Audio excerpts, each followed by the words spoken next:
L'invité d'ici. Notre invité, Michel Lanfranchi, président de la communauté de communes de la vallée de l'Ubaye, la CCVU, comme on dit dans la vallée d'ailleurs, c'est ça, maire du Lozay. Vous êtes par ailleurs président de l'UMP dans les Alpes de Provence. Tiens, on va commencer un peu par le volet politique. Vous êtes dans les starting blocks là sur les élections municipales. Oui, ça commence, enfin pas tout le monde, mais on a fait le tour du département avec les principaux cadres du parti et on a des candidats un peu partout.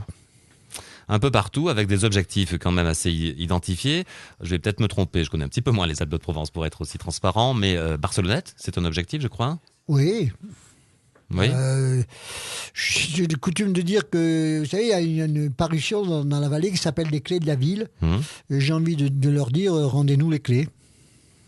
Et puis Digne, je crois. Digne, où nous avons une très belle liste qui s'est montée et nous ambitionnons de revenir aux affaires à Digne. L'état d'esprit général, après, pour pas passer faire du cas par cas, c'est aussi je l'imagine, de sécuriser les endroits qui sont ancrés à droite durablement, a priori comme Manosque, Sisteron, et puis d'aller chercher des communes de moins d'importance avec ce nouveau mode de scrutin aussi qui va changer pas mal la donne. Oui, avec une action très importante et une, si vous voulez, une idée qui doit primer sur toutes les autres. Je demande, moi, à tous les candidats avec qui nous parlons et que nous avons choisis pour nous représenter dans toutes les communes du département, d'avoir en tête une seule idée. Il n'est pas question de revanche. Il est question de l'intérêt des Basalpins.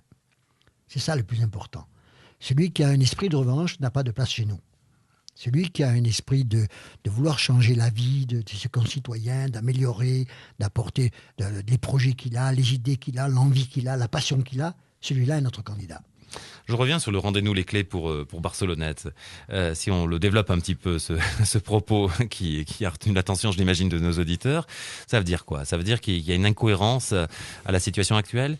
Ça veut dire que là aussi, il y a un esprit de revanche en face. Et ça ne me plaît pas parce que quelle est l'idée maîtresse des gens qui sont en face de nous? C'est de remplacer Lanfranchi à la communauté. Si c'est ça le projet de l'Ubaye, c'est plus un projet, c'est une attaque. Mais vous savez, le type, il a les épaules solides et il est, comme dit les Marseillais, il craint des gains. Mais le problème n'est pas là, c'est que cet esprit de revanche m'énerve, il me gêne. Ou bien on a des projets, ou bien on a une passion, ou bien on a une envie qui est plus forte que tout. Et alors on se met au service de ses concitoyens. Et là, j'approuve, j'adhère et je respecte. Ou alors on a l'envie de démolir l'autre. Et là, ça n'a aucun intérêt. Les gens, ils s'en foutent de ça. Hein. Le fait est que, pour aller régulièrement dans la vallée de l'Ubaye, que certains s'en désolent un petit peu, ceux qui ne sont pas impliqués, hein, ceux qui ne sont pas dans le système partisan, se disent c'est quand même dommage, quoi, ces rapports compliqués entre le chef-lieu et la communauté de communes, quoi. La photo en temps réel des relations compliquées, des combats pas sur chaque dossier, mais sur beaucoup de dossiers, est ressentie comme finalement dommageable pour la vallée. Oui, mais c'est pas vrai, parce que, en fait, quand il y a, vous savez, il y a une compétition. Il y a une seule place à l'arrivée. Il n'y en a qu'un. Donc, il ne faut pas s'étonner qu'il y ait des antagonismes, des confrontations, des oppositions. Ça, c'est le propre d'une démocratie. S'il n'y a plus ça, il n'y a plus de démocratie. Mais après, à côté de ça, il y a des choses qui sont beaucoup moins acceptables. Laquelle? Par exemple, si vous voulez démolir votre concurrent, ça, ce n'est pas acceptable. Si vous voulez le battre avec des arguments, avec des idées, avec des projets, ça, c'est acceptable. Et c'est ce que je reproche un peu à mon concurrent. Moi je l'accepte très bien comme maire de Barcelonnette, hein, puisqu'il a été élu. Mon projet, c'est de le faire battre, avec un autre projet que le sien. D'accord? Mais l'individu ne m'intéresse pas, c'est pas lui que je veux démolir.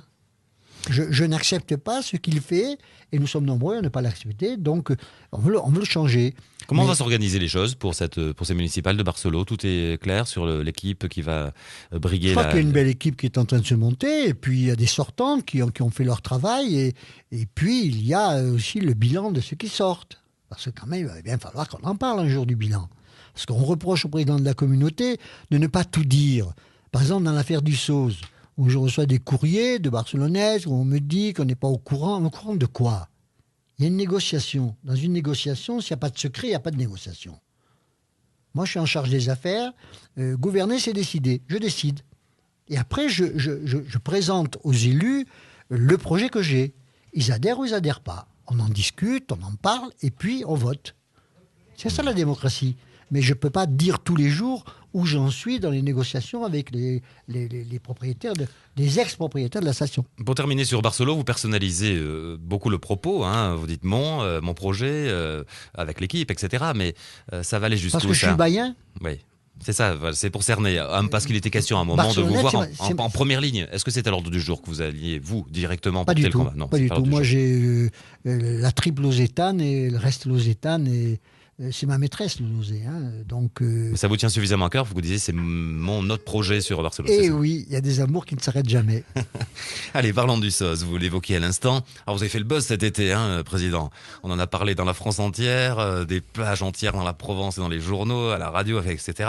Bon, pourquoi ? Parce que cette menace de l'exploitant privé de dire, finalement, au pire des cas, je démonte les remontées mécaniques, et c'est vrai que c'était de nature à faire beaucoup parler. Bon, chacun montre un peu ses muscles. Alors, je vais tenter un résumé, vous allez probablement le contredire. Hein. Et puis finalement, à la faveur de la rentrée, les discussions ont repris et le bon sens est parti pour l'emporter dans cette affaire. Je crois que le bon sens n'a jamais été absent. Sauf qu'il y avait deux idées qui, évidemment, ne s'accordaient pas. Quelles étaient ces deux idées ? Une, que les stations étaient privées, elles ne le sont plus. Les stations sont c'est publiques. La loi. C'est la loi montagne. Et la deuxième, c'est que dans cette affaire, il s'agissait de savoir si on pouvait avoir une délégation de service public avec un opérateur. Et s'il n'y avait pas de DSP, comme on appelle, et pour le public, je vous explique, de délégation de service public, si on n'en avait pas, eh bien, c'était la collectivité qui retrouvait par le biais d'une régie l'exploitation dont elle est la seule à être habilitée à la faire. Hein. L'organisation du ski est dévolue uniquement à la collectivité locale. Donc, à partir de là, c'est vrai qu'il y a eu des oppositions entre la société Coutolin et la communauté, mais pas entre les hommes. Moi, je n'ai aucune opposition contre l'ancien gérant de la société Coutolin. En fait, on parle au bout du compte. Alors, c'est pareil, je ne suis pas sûr d'avoir des phrases assez précises, mais c'est une affaire de gros sous. C'est-à-dire, vous considérez normal que la famille Coutolin, qu'au sens large, soit indemnisée, évidemment. Tout à fait. Le problème, c'était combien ? C'est un peu ça, vous avez tourné autour de ce sujet depuis des mois. Bien sûr, et c'est normal, parce que quand vous, hypothèse, hein, vous vendez votre voiture demain, une voiture qui est d'occasion puisque vous la revendez. Celui qui va l'acheter la paye trop cher, et vous qui la vendez, vous la vendez pas assez cher. Et c'est normal que ce soit comme ça. Le tout est que les deux, ils trouvent leur compte. Et dans cette affaire, moi je défends l'intérêt public, et lui défend l'intérêt privé. Et c'est normal. Est-ce que vous avez eu peur à un moment que la station du SOS ouvre vraiment pas la saison prochaine ? Qu'elle n'ouvre vraiment pas jamais. Au mois de juillet. Qu'elle n'ouvre vraiment pas jamais. Oui. Qu'elle ouvre partiellement, oui. Mais c'est le tribunal qui tranche. Moi, je n'applique que la décision du tribunal. Toute la décision, rien que la décision. Alors aujourd'hui, les choses s'arrangent. Vous respectez justement ce que vous évoquiez tout à l'heure, les fins Elles sont en cours de s'arranger. Les discussions encore, voilà.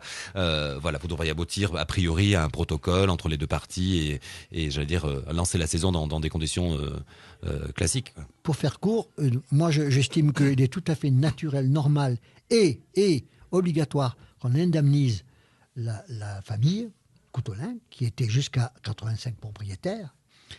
Et je trouve tout à fait normal qu'aujourd'hui, nous retrouvions tout ce qui est nécessaire au bon fonctionnement de la station.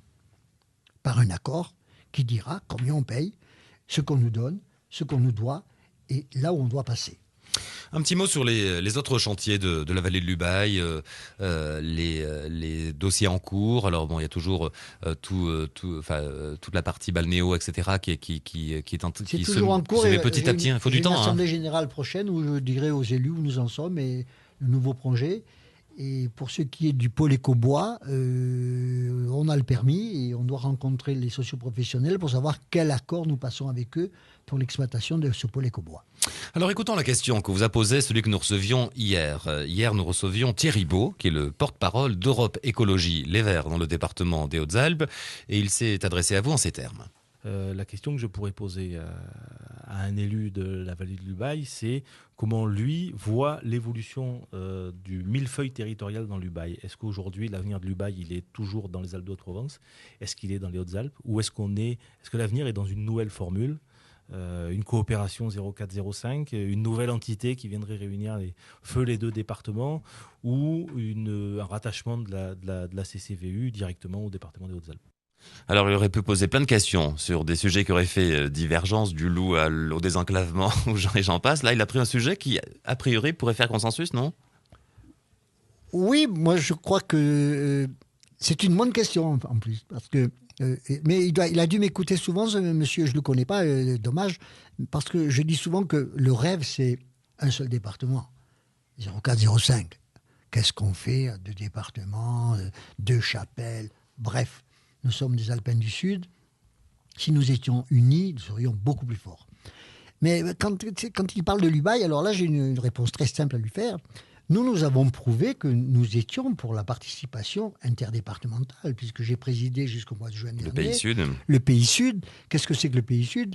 C'est Serpenson, Ubaye, Durance.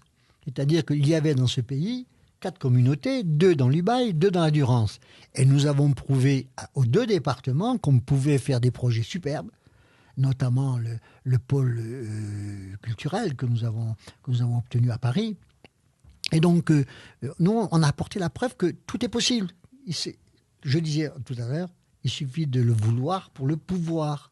Et envie, passion et puis détermination. Et le jour où les bas alpins, les hauts alpins se mettront autour d'une table en disant « bon, qu'est-ce qui nous divise et qu'est-ce qui nous unit ?» on oubliera tout à fait ce qui nous divise. Alors, il y a une nouvelle habitude dans cette émission, Michel Lanfranchi, on n'en prévient pas nos invités volontairement.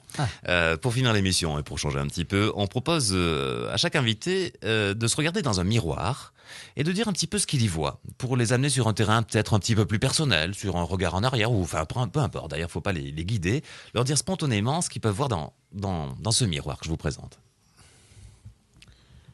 Dans ce miroir, je vois mon ennemi le plus intime, c'est moi. Et quand j'arrive à le convaincre, je sais que je peux convaincre les autres. Voilà une réponse qui mérite guère de développement. Oui. Nous allons vous proposer de poser une question à l'invité que nous recevrons demain. Alors demain, nous recevrons Jean-Claude Hérault, toujours très en verve. C'est l'opposant principal au maire de Gap. Il est du Front de gauche. Il sera notre invité demain pour parler des municipales où il devrait être candidat, à moins que finalement il soit de se mettre d'accord avec le Parti socialiste pour faire une liste unique au premier tour, ce qui est peu probable à ce stade. Quelles questions peuvent vous venir à l'esprit ? La question qui peut me venir à l'esprit, c'est... Je reviens un peu sur ce que me demandait le délégué de l'écologie tout à l'heure. C'est 04-05. Moi, je suis dans le 04, mais l'UBAI est fortement impliqué à Gap. Et je suis donc d'assez près, quand même, ce qui se passe à Gap. Et il y a une chose qui m'a interpellé très, très fortement, c'est lorsqu'il s'est agi de confier à nouveau l'eau à un privé. À Veolia, en l'occurrence. Et là, j'ai lu, ou bien j'ai mal lu, ou bien je n'ai pas bien retenu la leçon. Il m'a semblé lire que avec le nouveau contrat de Veolia, l'administré paierait 40% de moins l'eau. C'est le cas, oui. Et en face, on nous disait qu'il fallait revenir à la régie où l'administré paierait 40% de plus l'eau. Et là, je dis, là, je comprends plus, là. Moi, je veux bien, mais qu'on attaque le privé, etc. Mais là, on paie l'eau d'un côté 40% de moins, on ne les veut plus, mais on veut instaurer un système. Et là, je demande à mon collègue élu, mais attention, avec respect et presque de l'amitié, parce qu'entre élus, on est solidaires, qu'est-ce qui vous pousse à vouloir changer ça ? Nous entendrons sa réponse demain. Merci Michel Lanfranchi de ce moment passé avec nous et de ce point sur la vallée de l'Ubaye. On en fera régulièrement et de plus en plus, et en particulier sur d'ici TV d'ici quelques semaines. Merci avec encore. L'image en plus. Merci encore.